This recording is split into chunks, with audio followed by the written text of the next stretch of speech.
नमस्कार विद्यार्थी मित्रांनो, यादव सर 5555 या यूट्यूब चॅनलमध्ये आपलं स्वागत आहे.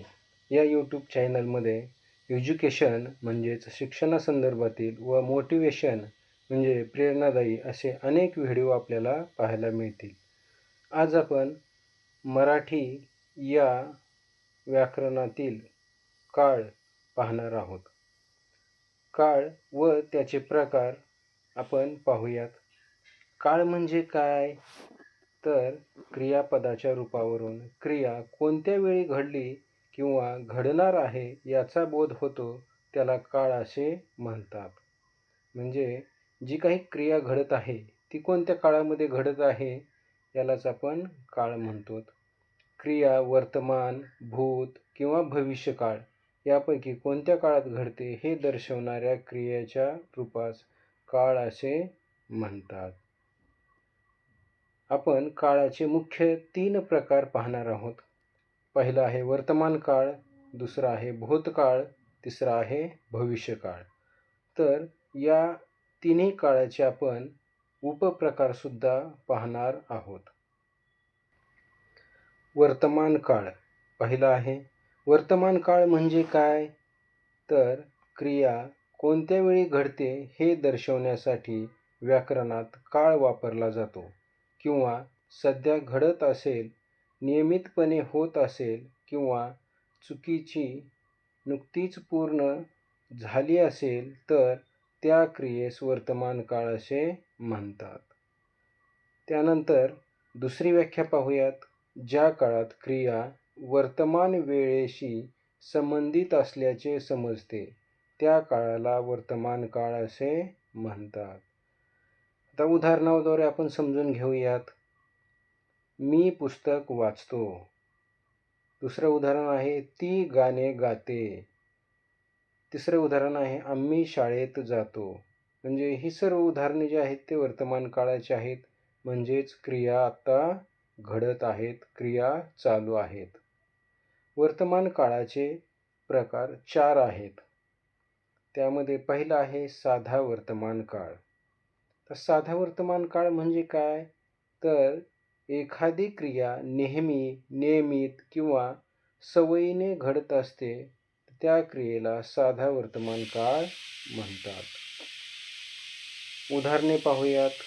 मी रोज सकाळी व्यायाम करतो. ती दररोज शाळेत जाते.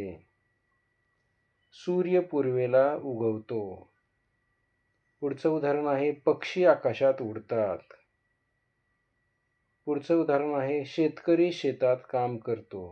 म्हणजे या ठिकाणी ही क्रिया जी आहे ती नेहमी आहे आणि चालू असतात. यालाच आपण साधा वर्तमान काळ म्हणतो. दुसरा आहे अपूर्ण वर्तमान काळ. त्याची व्याख्या पाहूयात. जी क्रिया बोलण्याच्या वेळी चालू असते किंवा अपूर्ण अवस्थेत असते तिला अपूर्ण वर्तमान काळ म्हणतात. म्हणजेच एखादं काम किंवा क्रिया ही अपूर्णच असते, पूर्ण झालेली नसते. त्याला आपण अपूर्ण वर्तमान काळ म्हणतो.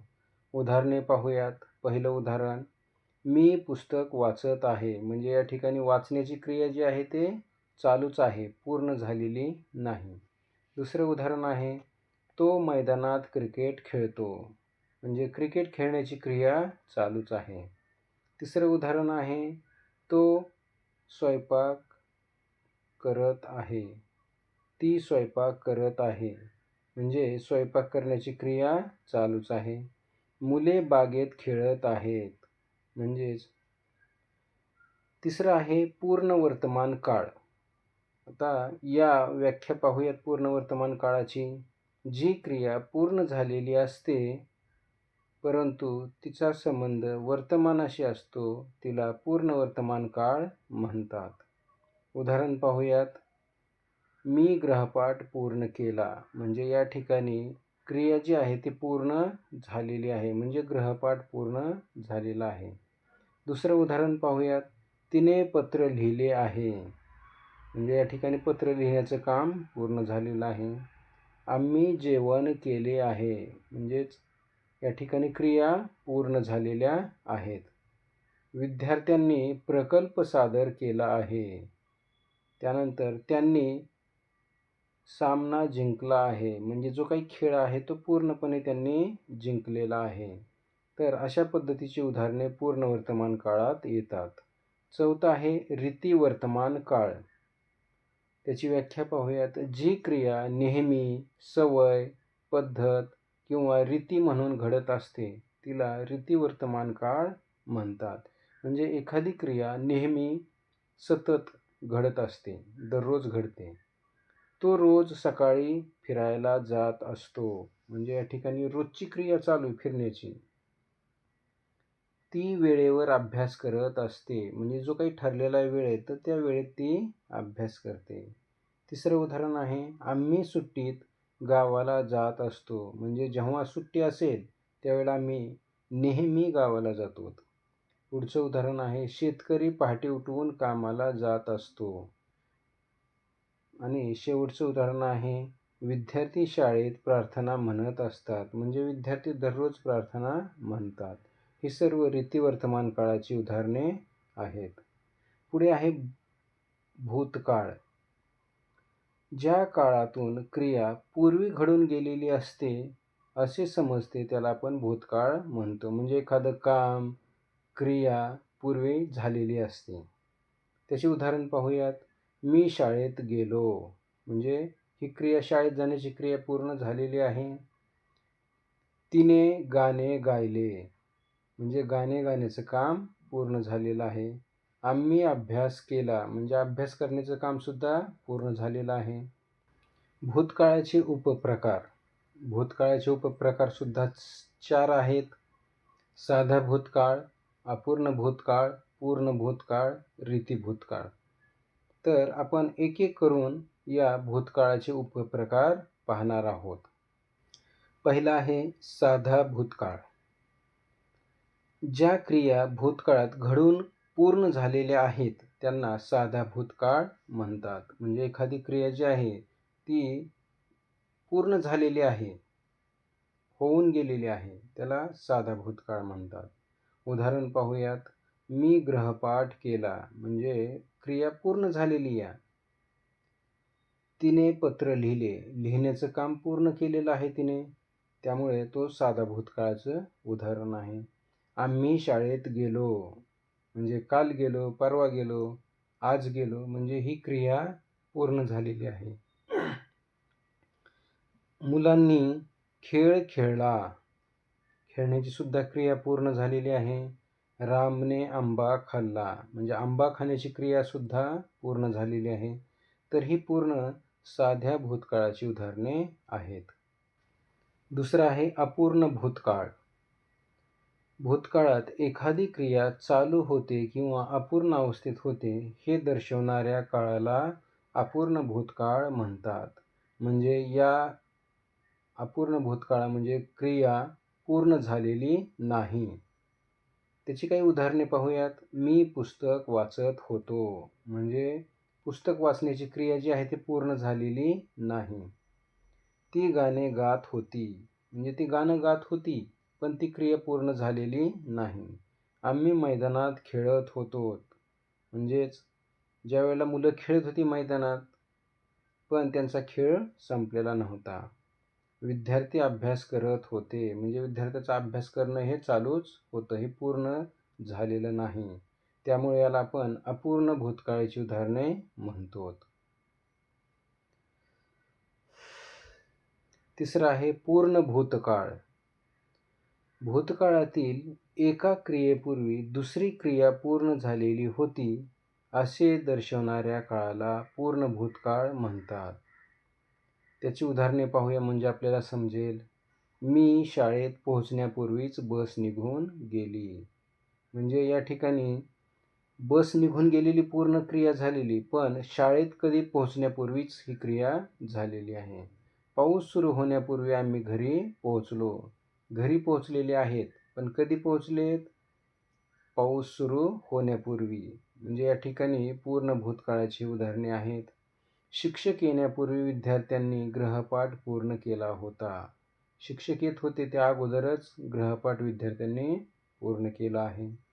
सूर्य उगवण्यापूर्वी शेतकरी शेतात गेला होता. म्हणजे सकाळी पहाटेच शेतकरी शेतात गेलेला आहे.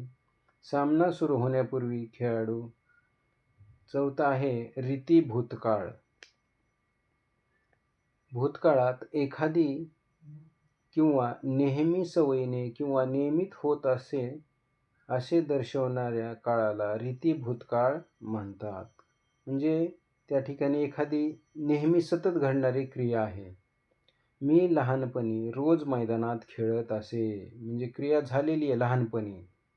दुसरं आहे आजोबा दररोज सकाळी फिरायला जात असत. आजोबा पूर्वी दररोज फिरायला जात होते. तो रोज पुस्तक वाचत असे. म्हणजे या ठिकाणी पूर्वी तो काय करायचा? रोज पुस्तक वाचायचा. आम्ही सुट्टीत गावाला जात असू. म्हणजे या ठिकाणी ही सर्व उदाहरणे रीती भूतकाळाची आहेत. शेतकरी पहाटे उठून कामाला जात असत. म्हणजे या ठिकाणी सर्व उदाहरणे सुद्धा भूतकाळातली पाहायला मिळतात. पुढचं आहे भविष्यकाळ. भविष्यकाळ म्हणजे काय? तर ज्या काळातून क्रिया पुढे घडणार आहे, घडू शकेल किंवा होणार आहे असे समजते त्या काळाला भविष्यकाळ असे म्हणतात. दुसरी व्याख्या पाहूयात. क्रिया भविष्यकाळात घडणार असल्याचा बोध करून देणाऱ्या रूपाला भविष्यकाळ म्हणतात.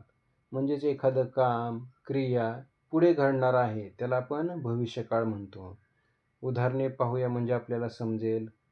मी उद्या शाळेत जाईल. म्हणजे या ठिकाणी काय आहे की क्रिया जी आहे ते पुढे करायची आहे. तो गाणे गाईल. मग तो गाणे कधी गाणार आहे? दुपारी गाईल, संध्याकाळी गाईल, उद्या गाईल. म्हणजे क्रिया जी आहे ते पुढे आहे. आम्ही सामना खेळू. म्हणजे एखादा सामना आहे क्रिकेटचा, फुटबॉलचा, तो आम्ही खेळणार आहोत. विद्यार्थी परीक्षेत तयारी करतील. परीक्षा पुढे आहे आणि विद्यार्थी सुद्धा तयारी करणार आहेत. भविष्यकाळाचे प्रकार. भविष्यकाळाचे 4 प्रकार आहेत.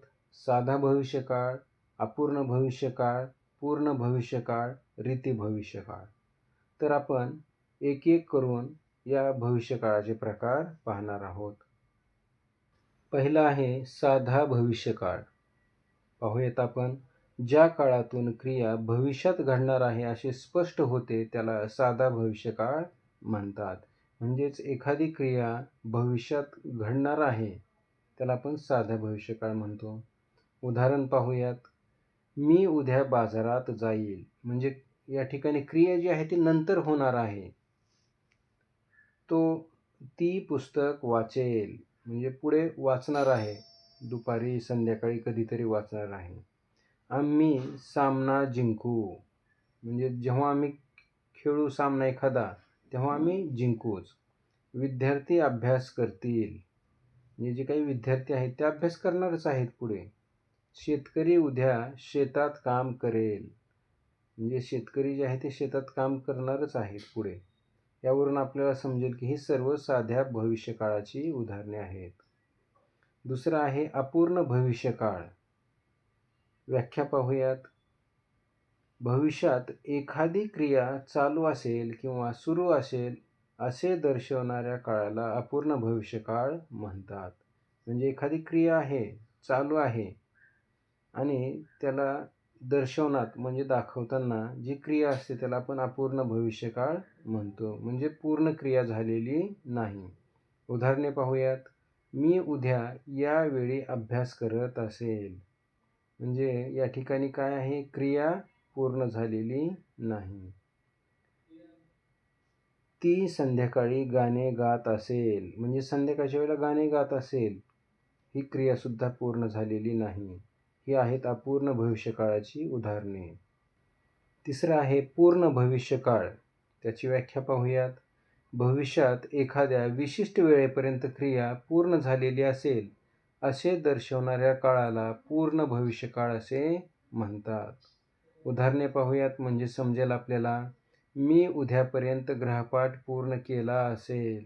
म्हणजे या ठिकाणी उद्यापर्यंत, पण मी काय केले? पूर्ण करणार आहे. पूर्ण. त्यामुळे पूर्ण भविष्यकाळाची उदाहरणे आहेत. ती संध्याकाळपर्यंत पुस्तक वाचून झालेली असेल. म्हणजे उद्या किंवा आज संध्याकाळपर्यंत तिचं पुस्तक वाचायचं काम झालेलं असेल. आम्ही दुपारपर्यंत गावाला पोहोचलो असू. म्हणजे दुपारपर्यंत आम्ही नक्कीच गावाला पोहोचणार आहोत. विद्यार्थी परीक्षा संपलेली असतील. म्हणजे विद्यार्थी जे आहेत तर त्यांची परीक्षा संपलेली असेल. शेतकरी काम पूर्ण केलेले असेल. म्हणजे जे काही शेतातील कामं आहेत ते पूर्ण झालेली असतील. म्हणजे ही सर्व उदाहरणे पूर्ण भविष्यकाळाची आहेत. चौथा आहे रीती भविष्यकाळ. त्याची व्याख्या पाहूयात. भविष्यात एखादी किंवा नेहमी सवयीने किंवा नियमित होत राहील असे दर्शवलेल्या काळाला रीती भविष्यकाळ म्हणतात. म्हणजे एखादी क्रिया जी आहे ती सतत होत असते. त्याची उदाहरणे पाहूयात. मी पुढील वर्षी रोज व्यायाम करत जाईल. म्हणजे या ठिकाणी रोज म्हणजे दररोज ही क्रिया घडत आहे. तो नियमित अभ्यास करत जाईल. म्हणजे या ठिकाणी पुढे होणारी क्रिया आहे की सतत होणारी क्रिया आहे. विद्यार्थी वेळेवर शाळेत येत जातील. म्हणजे जेव्हा शाळा भरेल तेव्हा विद्यार्थी शाळेत येत जातील. आम्ही दर रविवारी भेटत जाऊ. म्हणजे आम्हाला रविवारी वेळ असतो, आम्ही भेटत जाऊ.